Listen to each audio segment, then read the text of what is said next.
Alright guys, isang mapagpalang araw sa inyong lahat. May kaganapan dito sa ating sa Davao. Ayan. At kay Pbbm.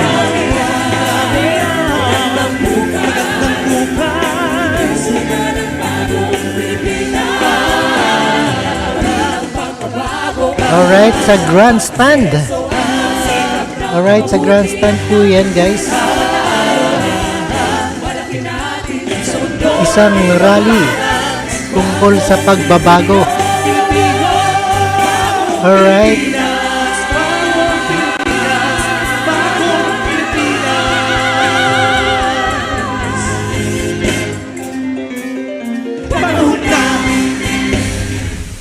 Alright, yan, panoorin po natin isang rally yan sa grandstand. Palakpakan po natin, panahon ng pagbabago. Luke de la Cruz, Ima Castro, Rita Daniela, Ken Chan, Popert Bernadas. Kasama rin si Brennan Espartines, Julia Serad, Whiplas, and Mandaluyong Children's Choir. Palakpakan po natin! Mga kaibigan, para sa ating susunod na segment, pakitaas po ang ating mga watawat mula dito hanggang likod. Pakitaas po, mga kababayan, ang Pangulo ng Republika ng Pilipinas, President Ferdinand R. Marcos Jr. Alright, kaganapan sa grandstand rally para sa pagbabago ang mga nagawa ng isang presidente. Magandang gabi po sa inyong lahat. Babatiin ko po ang ating mga kasamahan na nandito ngayon upang ipagdiriwang ang pagbago ng Pilipinas. Andito po ang nating Pangulo, former President Gloria Macapagal Arroyo. Andito po ang mga ating kasama sa Senado, Senator Jinggoy Estrada, Senator Lito Lapid, Senator Bong Revilla. Andito rin si House Speaker Martin Romualdez at ang ibang mga miyembro ng House of Representatives. Andito po ang ating Executive Secretary, Chief Luke Bersamin, at ang ating kalihim na mga iba't ibang departamento na kasama sa kabinete. Andito rin po ang ating mga sundalo, mga commanding general, officers, enlisted personnel ng AFP. At siyempre naman po, delikado ko pag hindi ko tinapos ang binuo ang aking pagpakilala ang ating First Lady Luis Araneta Marcos. Kasama rin po natin ang ating mga local government officials, my fellow workers in government, our friends in the different religious groups, ang ating napakahalaga na kasamahan, partners in the private sectors. Mga kababayan, magandang gabi po sa inyong lahat.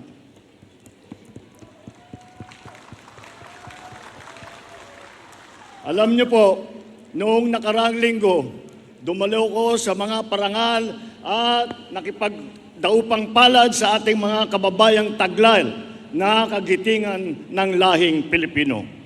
Sa bantayog ng SAF 44, naalala ko ang tapang ng ating lahi. Silang nauubusan ng bala pero hindi nauubusan ng lakas ng loob.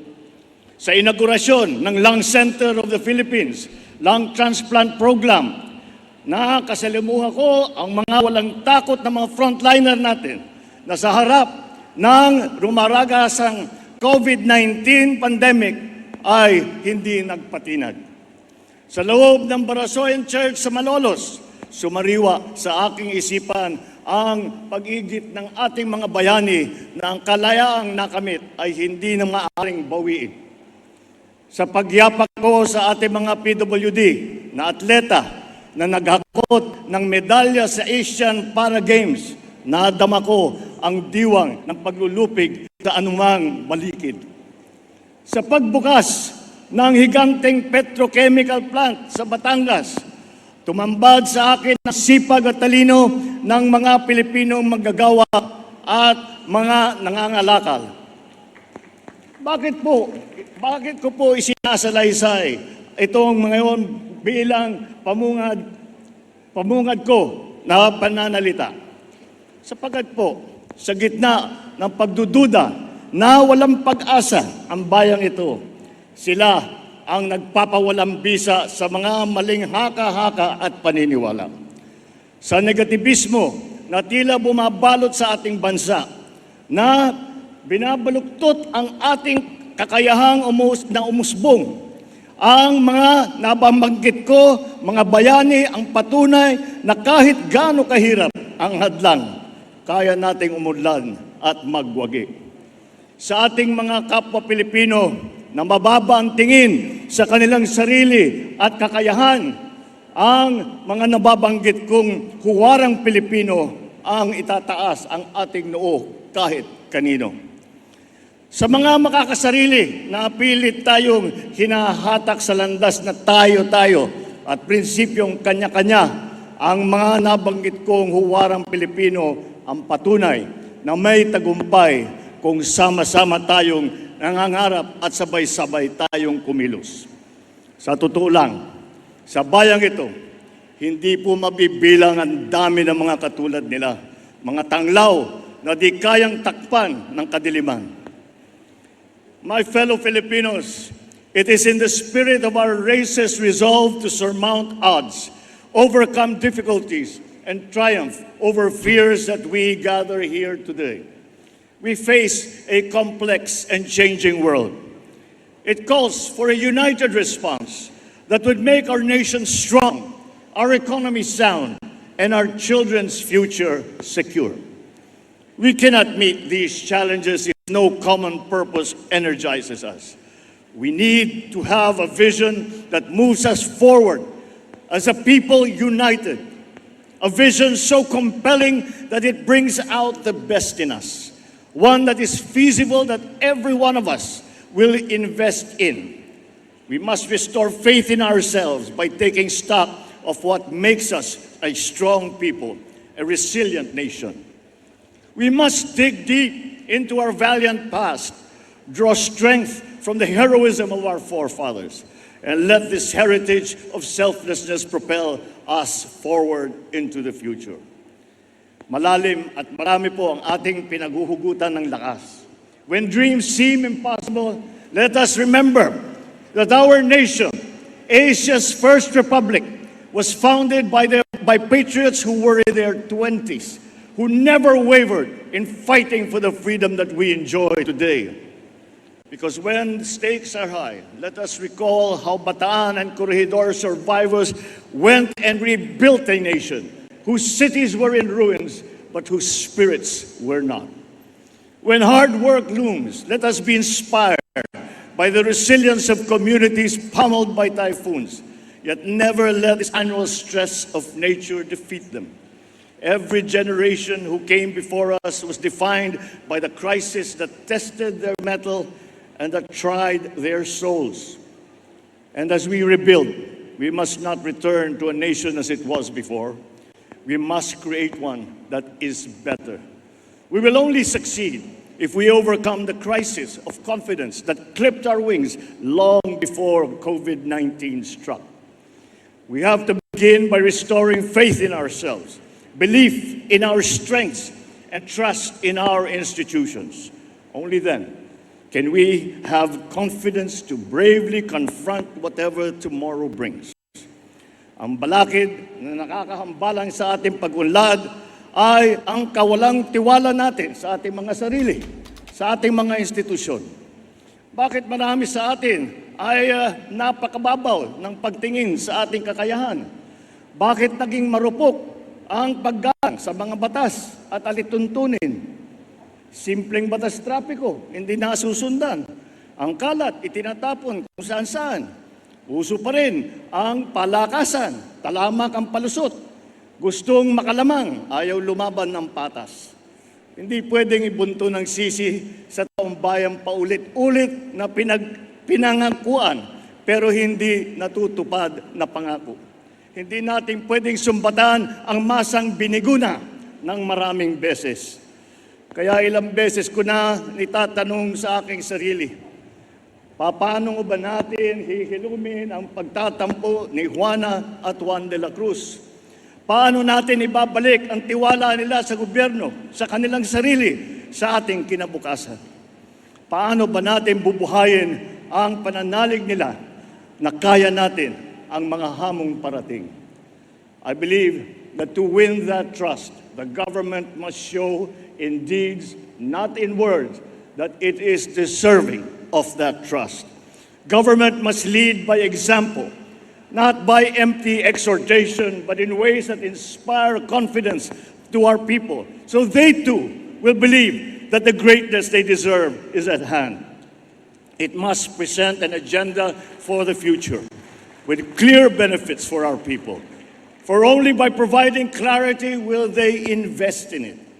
We must craft a blueprint for progress, a plan that inspires hope and promises change, because without one, we will be inflicting the old and outmoded views on our people, denying them the benefits that innovation and that empowerment will bring. We now have that plan, the Philippine Development Plan of 2023 to 2023. Binalangkas ito ng lahat ng mga departamento ng ating gobyerno. Nagtoka ng mga gawain, nagkasa sa bawat sektor, sa bawat sulok ng ating bansa, upang sama-sama tayong bumangon muli. It enumerates the sectors to which funds should be channeled, what nurturing policies must be planted so that these can contribute to the overall growth that we desire. It lists the infrastructure which we are building better and more. It paints the ideal human development index that we are all working to achieve. Ang Philippine Development Plan, yan ang isa sa mga batayang dokumento kung saan hinangok ang bagong Pilipinas, our brand of governance. Ang bagong Pilipinas ay hindi slogan na basta lang binigkas o bumper sticker na kung saan na lang ikinakabit na ibiniburda sa damit. Ang layunin ng bagong Pilipinas ay maglatag ng mga mithiin na dapat natin makamtan para sa kinabukasan ng ating bayan.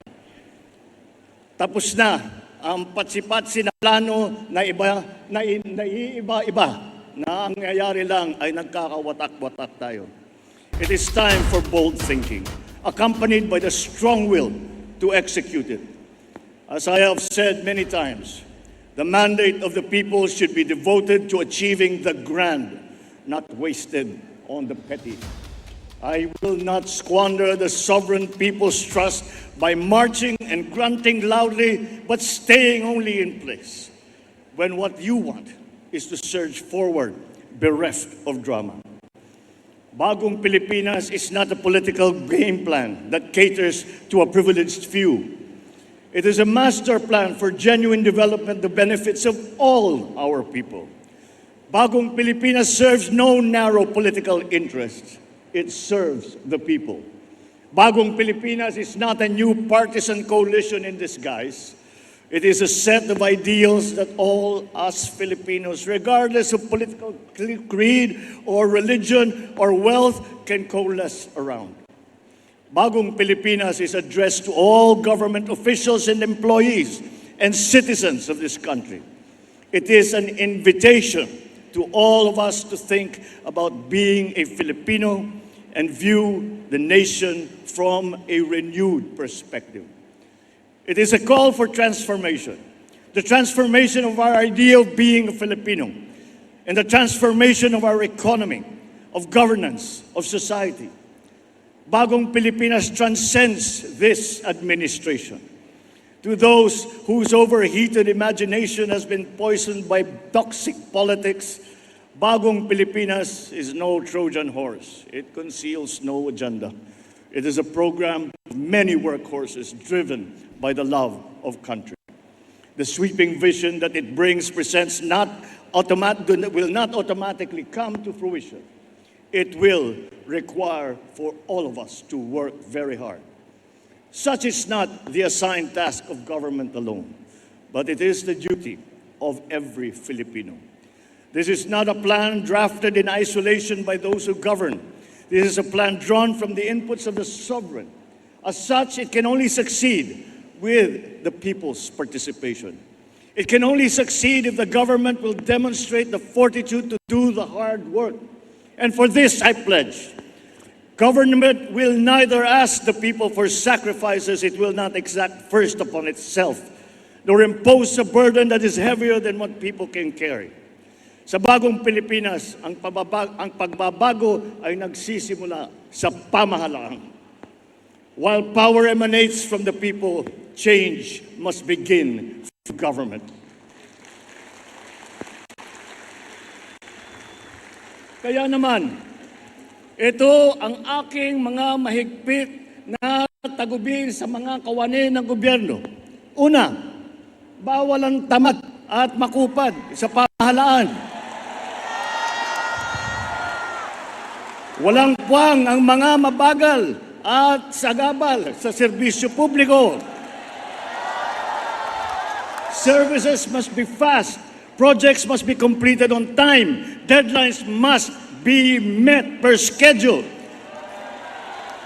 Distress calls must be responded to without delay. In whatever government office, red tape must be replaced with a red carpet. At saka palitan na ninyo yung sungit ninyo, palitan na ninyo ng ngiti.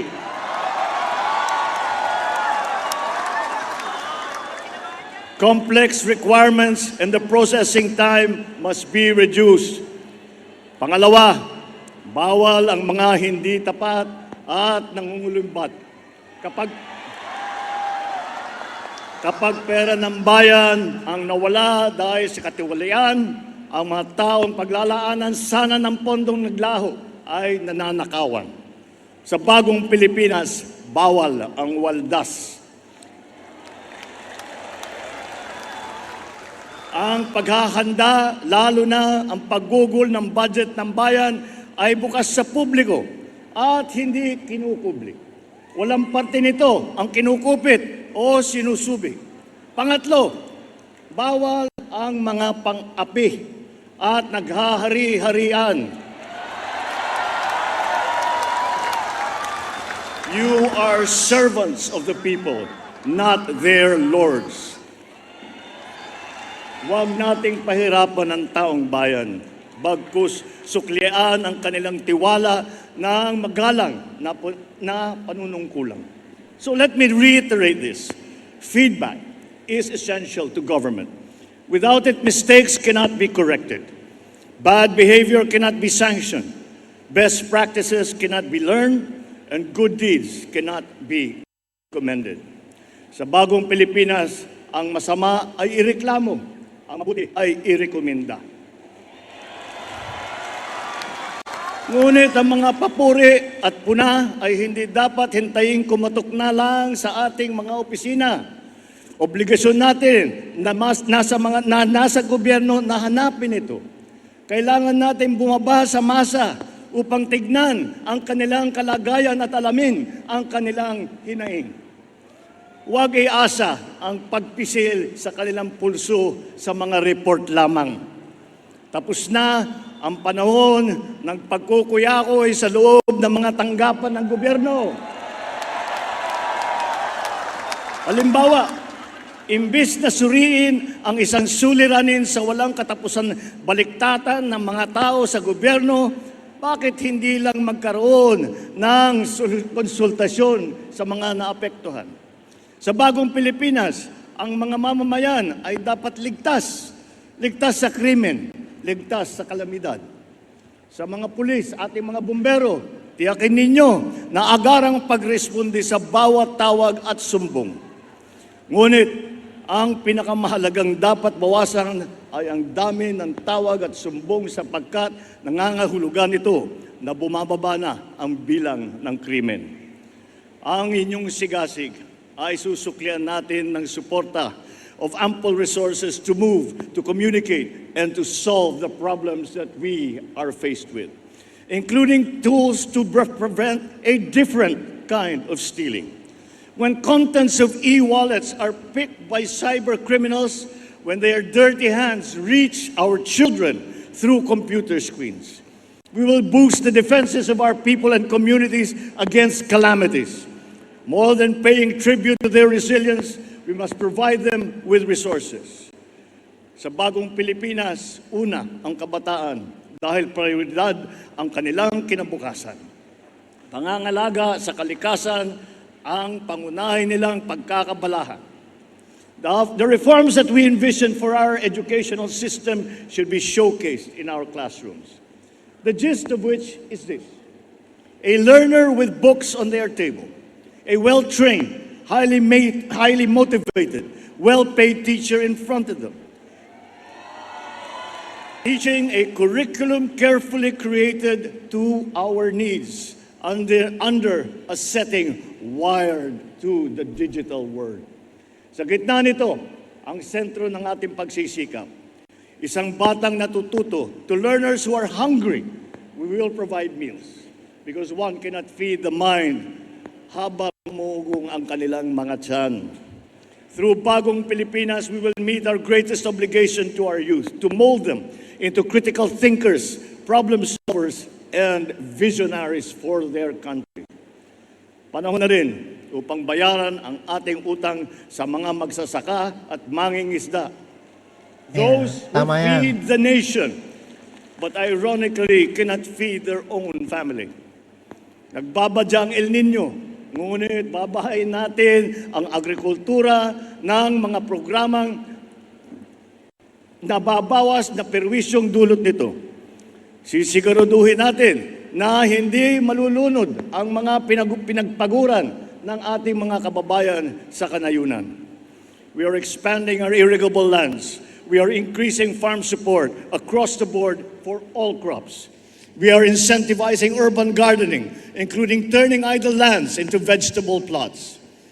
We will no longer tolerate smuggled food that impoverishes our domestic producers and puts our consumers at risk.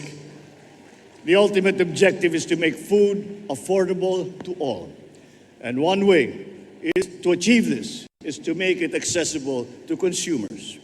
We are addressing trading and transport bottlenecks. Itinigil din natin ang katotongan sa pagkokotong sa daan at sa pantalan sapagkat ang tong ay nagiging presyong ipinapatong sa mga mamimili. Sa mga barangay, ang kaayusan at kalinisan ay gawin nating tuloy-tuloy. Ang bawat bakanting lupa sa inyong nasasakupan ay gawing halaman at gulayan. Sa mga barangay at SK official, maging modelo kayo ng isang tunay na mabuting mamamayan. May takot sa Diyos, may hiya sa kapwa, at nangangalaga ng kapaligiran at kalikasan. Sa ating mga local government units, ang outstanding performance ng bawat barangay, munisipyo, lungsod at lalawigan ay patuloy na susukatin, kikilalanin at tututukan upang ang bawat sangay ng pamahalaan lokal ay tiyak na magiging epektibo. Sa mga miyembro ng ating kabinete, pangungunahan ninyo ang mga Bagong Pilipinas Town Hall meetings sa mga rehiyon. Ilahad ang mga bagong patakaran at mga bagong programa. Ipadama ninyo ang mga pagbabago na ginagawa at gagawin pa ng inyong departamento at hikayatin ang suporta ng bawat Pilipino sa mga patakaran at programang ito.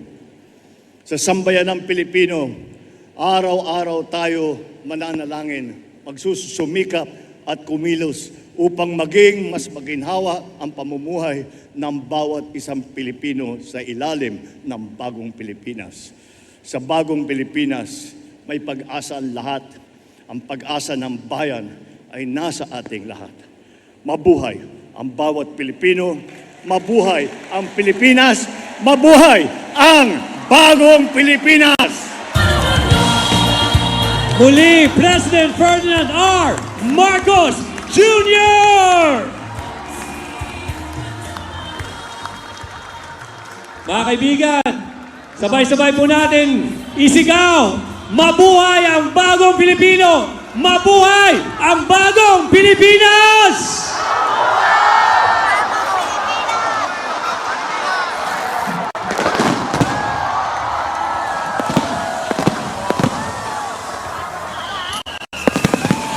Alright guys, napakinggan po natin itong rally dito, update sa grandstand. Ang proklama ni Pangulong Marcos, ano yung mga tinakel at ano yung mga proyektong ginawa sa atin. At sa susunod pang panahon. At maraming salamat sa panonood at pakikinig dito kay Road Trip News PH, and don't forget to subscribe this channel, and thank you so much and peace out. Thank you guys.